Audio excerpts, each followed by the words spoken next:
আমাদের বক্তব্য কিন্তু অবাধ, সুষ্ঠু এবং গ্রহণযোগ্য নির্বাচন। তিনটি শব্দ এখানে আছে, নির্বাচনী না, অবাধ, সুষ্ঠু এবং গ্রহণযোগ্য নির্বাচন। ভোটাররা তাদের নিজ নিজ পছন্দ মতন কোন বাধা বিভক্তি ছাড়াই তারা ভোটাধিকার প্রয়োগ করতে পারছে।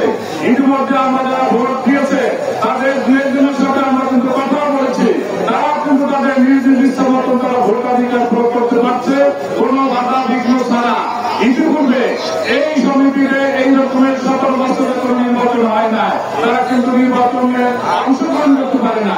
আর আমরা এখানে জেলা বিএনপি পরিবার এসেছি, কিন্তু তার